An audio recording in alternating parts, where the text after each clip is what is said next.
السلام عليكم ورحمة الله وبركاته. وعليكم السلام ورحمة الله وبركاته. الحمد لله نحمده ونستعينه ونستغفره ونؤمن به ونتوكل عليه ونعوذ بالله من شرور أنفسنا ومن سيئات أعمالنا من يهده الله فلا مضل له ومن يضلل فلا هادي له ونشهد أن لا إله إلا الله وحده لا شريك له ونشهد أن سيدنا وسندنا وحبيبنا ومولانا محمدا عبده ورسوله. أما بعد أعوذ بالله من الشيطان الرجيم. بسم الله الرحمن الرحيم. يا أيها الذين آمنوا اتقوا الله حق تقاته ولا تموتن إلا وأنتم مسلمون. صدق الله العلي العظيم. সমস্ত প্রশংসা সমস্ত গুণগান গুণকীর্তন আরাধনা উপাসনা ধ্যান ধারণা সেই মহান আল্লাহ আমিনের জন্য, যিনি মহিয়ান দরিয়ান সর্বশক্তিমান, যিনি আমাকে আপনাদেরকে ভালোবেসে দিনার প্রদান করুন, আমাদেরকে তিনটি কাজ করেছেন, আমার যোগ্য ইমামের পেছনে এবং পড়াবার তৌফিক দান করলেন। তার উপরে কিছু গুণজনের বসা, কিছু বলা, কিছু শোনা তৌফিক দান করেছেন। তার জন্য অন্তর আলহামদুলিল্লাহ। তারপরে তাজরে মদিনা আহমদ মুস্তাফা মুহাম্মদ মুস্তাফা সাল্লাল্লাহু আলাইহি সাল্লামের উপর আল্লাহু দরুদ ও সালাম বর্ষিত হোক। সাল্লাল্লাহু আমিন। মোহতারাম বুজুর্গ দোস্ত, মাগরিবের পর থেকে নিয়ে আমাদের হযরত খুবই মূল্যবান কথা বললেন, কোরআনের উপরের কথা রেখেছেন। আল্লাহ রাব্বুল আলামিন কেন দুনিয়াতে পাঠিয়েছেন, দুনিয়াতে এসে সবর করলে কি লাভ, দুনিয়াতে এসে কষ্ট করলে কি লাভ, সেই সম্পর্কে উনি বক্তব্য রাখলেন। আমরা যদি এই সামান্য কথাটা শোনার পর যদি আমল করে নিই, আমরা লাভবান হই। এরপর আমাদের কিছু বলতে হবে তার কোনো কথা নেই। উনি যতটা বলেছেন ওইটা যদি আমরা আমল করি, আমাদের মধ্যেই কামিয়াব। কিন্তু আমাদের বলা থেকে বক্তা থেকে শ্রোতা বেশি। আমরা বলে বলে বাবা আল্লাহ হয়ে যাচ্ছে, আর আপনারা শুনে শুনে সানা আল্লাহ হয়ে যাচ্ছে। পরিবর্তন হয় না, কোনো পরিবর্তন নাই। আজকে বক্তা থেকে শ্রোতা বেশি, আজকে বলনেওয়ালা থেকে শুননেওয়ালা বেশি, কিন্তু আমল করনেওয়ালা নেই, আমল করনেওয়ালা কম। যদি আমল করনেওয়ালা হয় তাহলে তো জলসা জুলুস মিলাদ জলসা দরকার ছিল না। আজকে কেন জলসার বড় গুনাহ, মিলাদের বড় গুনাহ, দোয়া মজলিসের বড় গুনাহ, অত্যাচার জুলুম ব্যভিচার কমেছে? কমে নাই। মিথ্যা কমেছে? কমে নাই। অনেকে বলে যে আল্লাহ রাব্বুল আলামিন তো সত্য কথা বলে দিয়েছেন, আল্লাহ সত্য পাঠিয়েছে, মিথ্যা পাঠিয়েছে, আল্লাহ খারাপ পাঠিয়েছে, ভালো পাঠিয়েছে, তাহলে খারাপ কাজ করে জান্নাতে যাব। অনেকের মনে আসে, অনেকের প্রশ্ন জাগে যে ভালো কাজ করার জন্য আল্লাহ পাঠিয়েছে, ভালো কাজটার জন্য আল্লাহ বলেছে, আর খারাপ কাজটা যে আল্লাহ তৈরি করেছে। 100 বার দুটোই আল্লাহ করেছে, কিন্তু আল্লাহ দায়িত্ব নিল না। তেরেঙ্গা যারা খায়, তেরেঙ্গা রোগীকে কিন্তু ক্যান্সারের ছবি দেওয়া যায় নাই। যারা গুটখা খায় পেছনে ক্যান্সারের ছবি আসবে না, ক্যান্সার হয়ে যাবে, খেলে নষ্ট হয়ে যাবে, হয় না? যারা বিড়ি খায়, যারা সিগারেট খায়, তাদের ছবি, তাদের প্যাকেটেতে ছবি দেওয়া আছে। এই জিনিসটা খেলে কিন্তু তোমার ক্ষতি হবে। এরপর যদি তেলেঙ্গা গুটখা খাওয়ার পর যদি ক্যান্সার হয় বা মানুষ মারা যায়, কোনো মানে ক্যান্সার মানে তেলেঙ্গাওয়ালা বা কোনো গুটখাওয়ালা যাদের ব্যবসাদারকে ধরবে, মালিককে ধরবে? ধরবে না। কেন? সে তো আগে বলে দিয়েছে খেলে ক্ষতি আর না খেলে লাভবান। আল্লাহ বলে দিয়েছে, আল্লাহ বলছে যা খারাপ কাজ করলে, খারাপ পথে চললে জাহান্নামে যাবে, আর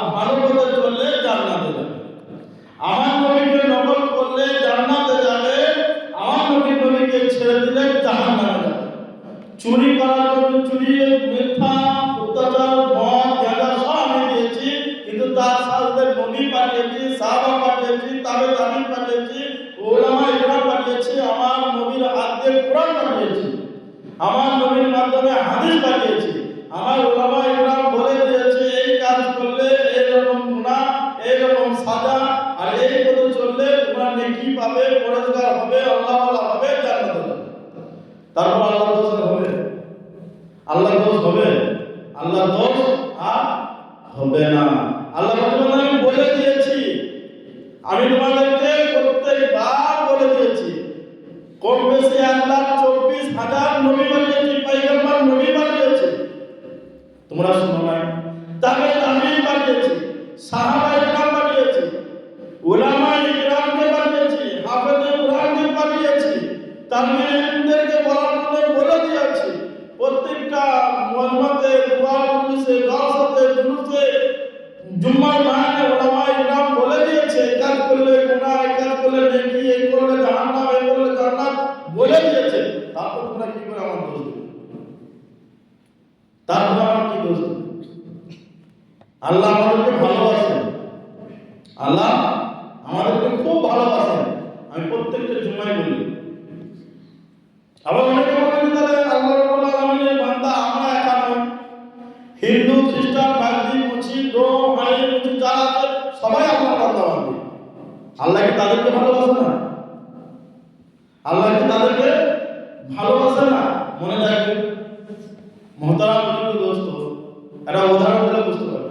একটা বাগান আছে, একটা ফুলের বাগান আছে, সেই ফুলের বাগানে কিন্তু একরকম ফুল থাকে না, 5-6 রকম 10 রকম ফুল থাকে, কিন্তু সব ফুলের মালা হয় না, আর সব ফুল উপহার কাউকে দেয়া যায় না। জলসার মধ্যে বক্তা এসে যে উপহার দেবেন, যে ফুলে মালা হয়, যে ফুল উপহার, সেই ফুলে দেওয়া।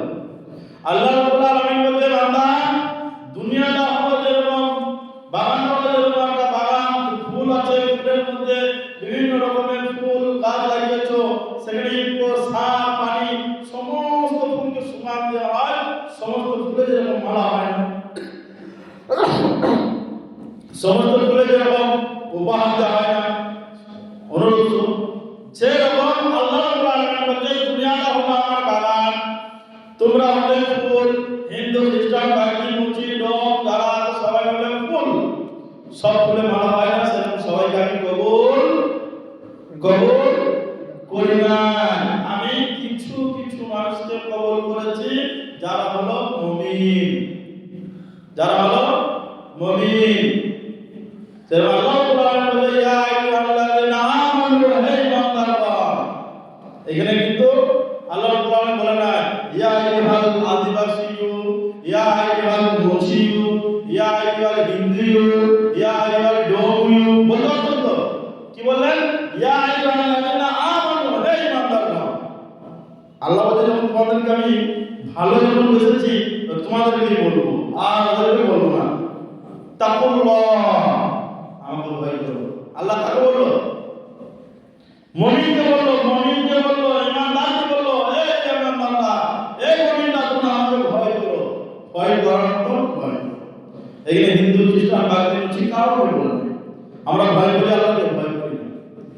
আমাকে আল্লাহকে ভয় করতে হবে, নবীকে মানতে হবে, নবীর সুন্নাত অনুযায়ী আপনাকে আমাকে চলতে হবে, আল্লাহর হুকুম মেনে চলতে হবে।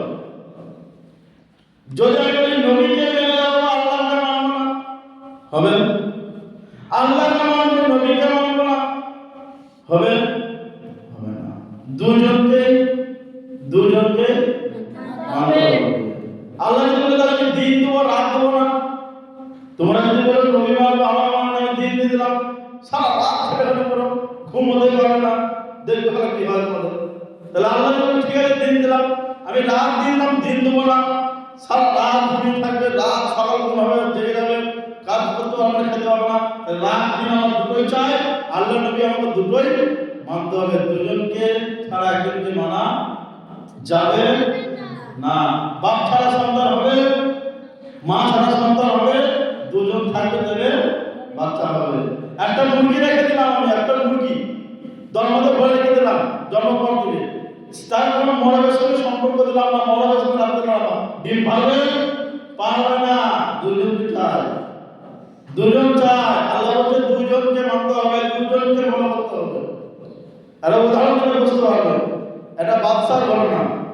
রাজা মশাই এবং রাজা আছে, রাজা বলছে যে আমার মেয়ের বিবাহ দিতে হবে, আমার মেয়ে বড় হয়ে গেছে, বিবাহ দেবো, একটা সুসংবাদ বা ভালো খবর যাতে আমার মেয়ের বিবাহ দেবো। তাই কি করা যায়? মন্ত্রীকে ডেকে বলে, মন্ত্রী বলো হুজুর আমার মেয়ের বিবাহ দেবো, একটা ভালো ছেলে এরকম করে দাও। তো কিছু কিছু তো মন্ত্রী ভালো থাকে, বলে হুজুর দেখি হলো আপনি সমস্ত মানুষের ভোট নিয়ে মন্ত্রী হয়ে রাজা হয়েছেন, আর আপনি একজনকে বেছে নিলেন, আপনাকে তারা ছাড়বে? দাদা বলে না, কি করা যায় মন্ত্রী, বলো ভাই কি করবো? বলতে আমরা পরীক্ষা করাও, সবাইকে ডাকুন, নাটক পরীক্ষা করুন, দিয়ে আমি তাদের সঙ্গে যে ছেলে জিতবে তার সঙ্গে আমরা বিয়ে বিবাহ দেবেন। মন্দিরের রাজা বলে ঠিক আছে, ঘোষণা করে দাও।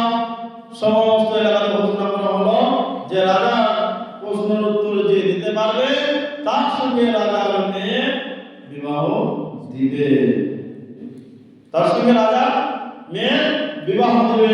মন্ত্রী এখন কি করলো, ঘোষণা করে দিল।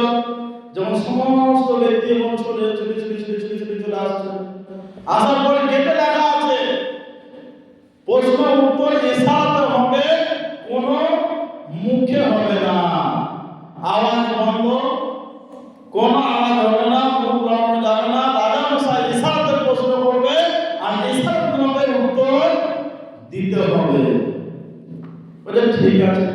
লক্ষ লক্ষ লক্ষ লক্ষ লক্ষ লক্ষ মানুষ লাইনে দাঁড়িয়ে আছে। রাজা মশাই আমরা গেল যায়, কেউ তিন কেউ চার পাঁচ দেখে চলে যাচ্ছে, বাচ্চারা 3 দিন 4 দিন 5 দিন 1 মাস হয়ে গেল, কোনো ভালো ছেলে আর পায় না। রাজা উত্তর দেওয়ার মতন কেউ ছেলে পায় না। হঠাৎ একদিন একটা বাগান সে কিছু ছাগল কিনে চড়াচ্ছে, রাজা মশাই বাড়ির দরজার কাছে দাঁড়িয়ে আছে।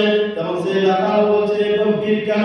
1 মাস থেকে দেখছি রাজা বাড়িতে কয়জন যাচ্ছে, দমদম দমদম করে মানুষ যাচ্ছে, কত কোটিপতি যাচ্ছে, কত ইঞ্জিনিয়ার যাচ্ছে, কত ডাক্তার মাস্টার রাজার বাড়িতে যাচ্ছে, আবার বাড়ি থেকে ফিরে আসছে, কি হচ্ছে আমাকে দেখতে হবে। সেই রাখাল কি করলো, তার ছাগলগুলোকে, তার ভালো ভালো ছাগল আছে, বড় বড় ছাগল আছে, রাম ছাগল আছে, বড় বড় ছাগল আছে, ছাগলগুলোকে একটা গাছের গোড়ায় বেঁধে দিয়ে মাথাটা ভালো করে ছেড়ে দিয়ে কোমরের গামছাটা ভালো করে গায়ের মধ্যে দিয়ে সে রাজার দরবারে গুটি গুটি গুটি গুটি গুটি গুটি গুটি গুটি পায়ে দরজায় যখন ঢুকতে যায়, তখন দাবার বলছে কোনো রাখালের এখানে জায়গা নাই। মন্ত্রী ইশারা করে বলে কাউকে বাদ দেওয়া যাবে না। রাজা মশাই সবাই ভোট নিয়ে রাজা হয়েছে, ওই রাখালের অধিকার আছে যে রাখালের প্রশ্নের উত্তর যদি দিতে পারে, ও যদি ক্ষমতা যদি ক্ষমতা থাকে সে আসতে পারে। রাখাল তখন গুলি গুলি গুলি গুলি পায়ে চলে যায়, সবাই চলে যায়। রাখাল তখন জোহরে যেমন দাঁড়িয়ে যায়, এসব টাইমে তার তখন টাইম হয়ে যায়, একটা একটা একটা একটা একটা ছাড়তে ছাড়তে ছাড়তে ছাড়তে রাখাল তখন দাঁড়িয়ে যায়। রাজা মশাই বলে কত ইঞ্জিনিয়ার চলে গেল, কত ডাক্তার মাস্টার চলে গেল, রাখাল দাঁড়িয়ে আছে আমার সামনে। রাখাল কি প্রশ্নের উত্তর দেবে, যে প্রশ্ন উত্তর বলবে এ তো 1 সেকেন্ডে পালিয়ে যাবে। রাজা মশাই যখন ইশারা করে একটা আঙুল দেখায়, তখনই সঙ্গে সঙ্গে রাখাল ওদিক থেকে 2 আঙুল দেখায়। এদিক থেকে রাজা মশাই যখন 3টে আঙুল দেখালো, রাখাল তখন মাথাটা নড়ে দিল, না না না না 3টে হবে না, 2টোই হবে, তার বেশি হবে না। রাজা মশাই খুশি হয়ে গেল। রাজা বলল মানে মন্ত্রী আমি 3 মাস থেকে 1.5 মাস থেকে যে ছেলের খোঁজ খুঁজছিলাম, যে ছেলের খুঁজছিলাম, যে প্রশ্নের উত্তর খুঁজছিলাম, আজকে রাখাল সেই প্রশ্নের উত্তর দিয়েছে। দেখে তুমি ভালো করে মানুষ সাবান নিয়ে আসো, লাখ সাবান নিয়ে আসো, একে 1 মাস ধরে ডুবিয়ে ডুবিয়ে ডুবিয়ে ডুবিয়ে গোসল করে দাও, এর গা থেকে ছাগলের গন্ধ যেন চলে যায়, কোনো কোনো পশুর গন্ধ যেন না থাকে, এবং সব থেকে দামি আতরে পানির মধ্যে ফেলে গোসল করিয়ে দাও। এ আমার প্রশ্ন উত্তর দিয়েছে, এ হবে আমার জামাই। তখন সে রাখাল বলে আল্লাহ আমি তো রাখাল রাজার জামাই হব, আল্লাহ তুমি সব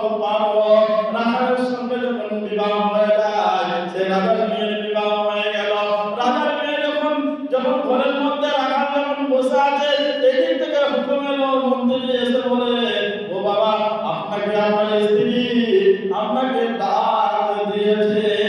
রাখাল দেখুন তো কোনোদিন সে জুতো পরে নাই, সে খালি পায়ে ঘুরে বেরিয়েছে, ভালো জামা পরে নাই, ভালো পোশাক পরে নাই, সুন্দর একটা রাজার মতন পোশাক পরিয়ে দিয়েছে, সে জুতো পরে ভালো করে চলতে পারছে না।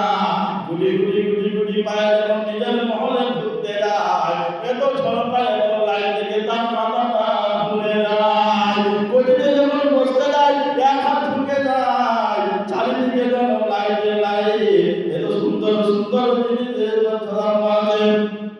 রাখাল চুপ করে দাঁড়িয়ে আছে, এত একটা সুন্দরী, এমন একটা রমণী ঝমঝম ঝমঝম ঝমঝম করে আওয়াজ করতে করতে এসে দরজাটা লাগিয়ে দেয়, বলে আসসালামু আলাইকুম আমার প্রাণের স্বামী।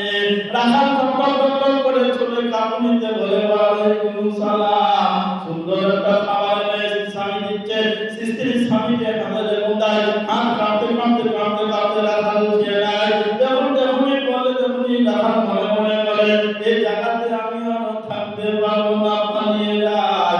রাখাল যখন পালিয়ে যায়, রাজার মেয়ে যখন বলে, ও আমার স্বামী, আমি আপনাকে কবুল করেছি, আপনাকে আমি বিবাহ করেছি, আপনি আমাদের বিবাহ করেছেন, আমি আপনাকে কোনোদিনই ছাড়বো না। আপনি কি ভেবেছেন যে আপনি রাখাল বলে কি আপনাকে আমি তুচ্ছ ভাববো? আল্লাহ আপনাকে আমার কপালে রেখেছে, আমার কপালে আল্লাহ আপনাকে রেখেছে, আমি আপনাকে কোনোদিনও কষ্ট দেবো না। রাখালের মনে তখন একটু সাহস হলো, তখন দুজনাতে গদি জড়িয়ে বসলো। রাখাল চুপচাপ বসে আছে। রাজার মেয়ে বলে, আমার স্বামী, আপনি কি উত্তর দিয়েছেন? এত জ্ঞানী কি করে বলেন? বলে, কি বাপি, আমি আবার কি উত্তর দিলাম? বলে, আমার বাপ 1.5 মাস থেকে প্রশ্ন উত্তর চেয়েছিল, কোনো ডাক্তার পারে নাই, কোনো মাস্টার পারে নাই। বাবা আমার স্বামী, তুমি তো রাখাল, তুমি কি করে প্রশ্ন উত্তর জানলে বলো? বলে, তোমার বাপ তো আমাকে কোনো প্রশ্ন উত্তর করে নাই। বলে, এক আঙুল লাগিয়েছিল মানে কি? বলছে, আমি ভেবেছিলাম আমার বড় বড় রাম ছাগল চাইছে, আমি বলেছিলাম রাজা আমাদের কত ভালো, রাজা আমাদের কত ভালো, রাজা আমাদের সমস্ত উপকার করে, আমি একটা ছাগল দেবো না, আমি 2টো ছাগল দেবো। তখন তোমার আব্বা বলেছিল 3টে আঙুল, আমি ভেবেছিলাম না এ বেটা রাজার লোভ আছে, ওই জন্য বললাম না 3টে ছাগল নয়, 2টো ছাগল দেবো, 3টে দেবো না। তখন রাজার কথা শুনে রাজার মেয়ে হাসতে হাসতে বলে, আমার পাগলা স্বামী রে, যে বাবা আমাকে রূপোর চামচে খাবার খাওয়ায়, যে বাবা আমাকে সোনার চামচে খাবার খাওয়ায়, সে কি তোমার ছাগলের জন্য পাগলামি করে? মা তাহলে কি প্রশ্ন করেছিল? বলে, এক আল্লাহকে মানতে হবে কিনা? তুমি বলেছিলে 2 নবীকেও মানতে হবে, আমার বাপ ভেবেছিল 2 আঙুল মানে নবীকেও মানতে হবে, এক আল্লাহকে ছাড়া নবীকে ছাড়া মানা যাবে না। আমার আব্বা জিজ্ঞাসা করেছিল, নবী এবং আল্লাহ ছাড়া কাউকে মানা যাবে কি যাবে না, কাউকে ফলো করা যাবে কি যাবে না? তুমি ইশারা করে বলেছিলে 2 আঙুল, না না না না, এই 2টোকেই মানতে হবে। বলছে, আমি তো গোলমাল করেছি। বলছে, যা হয়েছে থাক, তুমি আজ থেকে আমার স্বামী। মোহতারাম বুজুর্গ দোস্ত, সেই রাখালের কথা অনুযায়ী সে রাজা জিজ্ঞাসা করেছিল, এক আল্লাহকে মানতে হবে, আর এক আল্লাহকে মানতে হবে, যদি তুই আঙুল দেখায় তাহলে নবীকেও মানতে হবে, আর নবী এবং আল্লাহর সঙ্গে যদি কাউকে জড়িয়ে দেয়, কাউকে যদি ফিট করে দেয়, তাহলে আর তার ঈমান থাকবে না, সে ধ্বংস হয়ে যাবে। কারণ আল্লাহ রাব্বুল আলামিন কালামে বলতে বলছে, আলহামদুলিল্লাহি রাব্বিল আলামিন। আল্লাহ রাব্বুল আলামিন বলছে, সমস্ত প্রশংসা সমস্ত গুণগান আমার জন্য, কিন্তু আমি আপনি এত বড় বোকা, 5 ওয়াক্ত নামাজে আল্লাহকে বলে, আল্লাহ সমস্ত মালিক তুমি, সমস্ত দুনিয়ার মালিক তুমি, কিয়ামতের বিচার করতে আল্লাহ তুমি, তুমি ছাড়া কেউ নাই, প্রত্যেকবারে আলহামদুলিল্লাহ বলি, কিন্তু সালাম ফিরে বাবার মাজারতে মাথা ঠুকিয়ে আল্লাহ বলছে, রে বান্দা, যদি কাউকে এখানে ঠিকানা দেওয়া হতো বা আমার জায়গায় কাউকে বসানো হতো, তাহলে সর্বপ্রথম আমি বলে দিতাম আলহামদুলিল্লাহ, আলহামদুলিল্লাহ, আলহামদুলিল্লাহ নবী, আলহামদুলিল্লাহ সাহাবা, আলহামদুলিল্লাহ আলহামদুলিল্লাহ নবী, আলহামদুলিল্লাহ মাওলানা, আলহামদুলিল্লাহ জজ, আলহামদুলিল্লাহ মুফতি, আলহামদুলিল্লাহ হাফেজ, আলহামদুলিল্লাহ নেতা, আলহামদুলিল্লাহ জজ। এখানে কিন্তু কোনো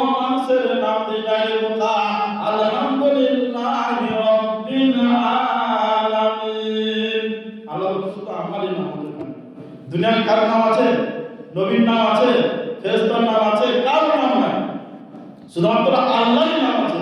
তাই মুহতারাম দোস্ত, আপনাকে আমাকে শুধু আল্লাহকেই মেনে চলতে হবে, অন্য কাউকে সিজদা করা যাবে না, অন্য কাউকে সিজদা করা যাবে না। যদি অন্য কাউকে সিজদা করা যেত, তাহলে আমার নবী সাল্লাল্লাহু আলাইহি ওয়াসাল্লামের সর্বপ্রথম হুকুম করতাম প্রত্যেকটা মহিলা তারা যেন স্বামীকে সিজদা করে। মুহতারাম দোস্ত, আমার নবীকে কেউ সিজদা করে না, আমার নবীর গায়ে কেউ চাদর ছড়ায় না, আমার নবীকে কেউ ফুলফুল বাদশা দেয় না। আর যত খন্ডামি এই দুনিয়াতে আছে, মক্কা থেকে মদিনা 500 কিলোমিটার রাস্তা, একটা মজার না। আর বর্তমান থেকে মোরাদপুর আর 25 কিলোমিটার রাস্তা, 25টা মজার আছে, 25টা মজার আছে। কেউ ডালা বাবা, কেউ ভাঙা বাবা, কেউ পুরা বাবা, কেউ ভিড়া বাবা, কেউ মিম বাবা, কেউ বর বাবা, কত বাবা। কেন বাবা হলো? এবার আমাদের বাবা কেন হলো? আমাদের মুসলমানদের বুদ্ধিমান বলে হিন্দুরা মা গেলেই আমরা বাবা বলবো। কেন? ওরা দুর্গা মা, সরস্বতী মা, কালী মা, লক্ষ্মী মা। তাহলে বাবারা আমাদের কি রকম? বলে দয়াল বাবা, দাদুচন্দ্রী বাবা, আদিল বাবা, কালা বাবা, বর বাবা, সমস্ত বাবাকে দিলে। কিন্তু পার্থক্য কোথায়? ওরাও আল্লাহ তার মাকে, তার দেবতাকে, তার ঠাকুরকে কাপড় চড়িয়ে দেয়। আমাদের মুসলমান ভাইয়েরা মাদের দিয়ে চাদর চড়িয়ে দেয়, তারা পোশাক দেয়, এরা ঢুলফুল দেয়, তারা ধূপকাঠি দেয়, এরা ধূপকাঠি দেয়, তারা ঢোল বাজায়, এরা কীর্তন লাগিয়ে দেয়, ওরা বাজনা বাজায়, এরা সপ্তমী লাগিয়ে দেয়, ওরা মা বলে, এরা বাবা বলে। কোথায় পার্থক্য আছে? সব একই, সব বলমা। আমরা বলি যে আশিক রসুল, আল্লাহকে ভালোবাসি, আল্লাহ রসুলকে ভালোবাসি, আর তলায় তলায় বাবার মাজারে বসে থাকি। মুহতারাম দোস্ত, মাজার থেকে আমাদেরকে দূরে আসতে হবে। মাজারে যাওয়া যাবে না মহিলাদেরকে, পুরুষরা যেতে পারে। আল্লাহ মাজার হলে যাওয়া যাবে, সেখানে গিয়ে জিয়ারত করে চলে আসবে, আল্লাহ উঠে যাবে। কিন্তু সেখানে গিয়ে যদি বলি জি আল্লাহ, ও বাবা আমার ছেলে হচ্ছে না, বাবা আমার ছেলেটা ছেড়ে দেবে, হ্যাঁ ও ছেড়ে দেবে। আর যদি বলি বাবা আমার অসুবিধা হচ্ছে, সুন্দর আসছে, মরা মানুষ দিবে, নবীর কাছে চাওয়া নিষেধ আছে, আমার বাবার কাছে চাইছি। মুহতারাম দোস্ত, কত আফসোস, কত দুঃখ, কত বেদনা লাগে। আজকে মানুষ বুঝে না। আজকে মহিলাদেরকে বলতে গেলে, মা-বোনদেরকে বলতে গেলে মা-বোনরা লেগে যায়।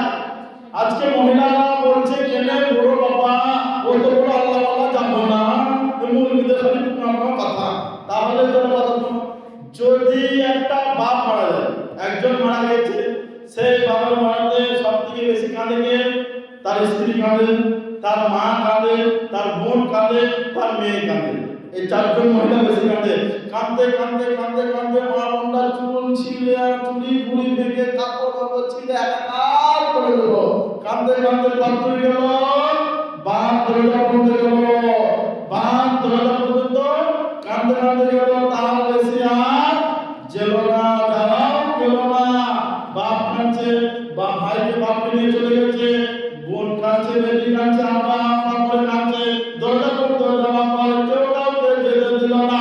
কোনো বোন, কোনো মা, কোনো বেটি, কোনো স্ত্রী, কোনো জানাজার ময়দানে যায় না, কোনো খাট তারা ধরে না, এবং খাট ধরে তারা কবরস্থানে মাটিও দেয় না। পরিবার সন্তান যে মা 10 মাস 10 দিন পেটে রেখেছে, সেই সন্তান মারা গেলে মা যদি কবরস্থানে না যেতে পায়, রক্তের সম্পর্ক বোন ভাই যদি মারা যায়, বোন যদি কবরস্থানে না যেতে পায়, সঙ্গের সাথে স্ত্রী যদি স্বামীর কবরে না যেতে পায়, আমার মা আমার নিজের সন্তান, নিজের স্ত্রী স্বামী স্ত্রীর মধ্যে না গেল, স্বামী মারা গেল, স্ত্রী কবরে যেতে গেল না, তার নিজের স্ত্রী যদি যেতে না পায়, নিজের বোন যদি কবরে না যেতে পায়, নিজের মেয়ে নিজের মা যদি নিজের কবরস্থানে সন্তানের জন্য দোয়া করতে যদি না পায়, ও খোদার বরপুর, ও খোদার বাবারে, তার কবরে আমার মা বোনটা চলে যায়। তাহলে বাপের থেকে বেশি বড়, বেটার থেকে বেশি বড়। বাপ হাজি ছিল, আল্লাহওয়ালা ছিল, পরেশগার ছিল, মুত্তাকিন ছিল, তার কবরে মেয়ে যেতে পারছে না। আর মেয়ে পাথর নিয়ে বসে বাবা আমার ছেলে বাঁচে না, কত বড় বোকামি। তার মধ্যে দোস্ত আমরা এইসব জায়গা থেকে বেঁচে থাকবো। বাড়ি থেকে সবাই বাড়িতে গিয়ে মাদেরকে কোনো মাজারে যেতে দেবো না, বোনকে স্ত্রীকে এবং নিজের মেয়েকে কোনো মাজারে যেতে দেবো না। আমরা যদি যাই সেখানে জিয়ারত করলাম, আল্লাহ আল্লাহ বড় পাবো, জিয়ারত করলাম চলে এলাম, কোনো কবর ঢোকা যাবে না, কোনো চাওয়ানো যাবে না। ঠিক মনে রাখবে, সেখানে আল্লাহ আল্লাহ বলে গেলাম, যাওয়ার পর জিয়ারত করে চলে আসবো।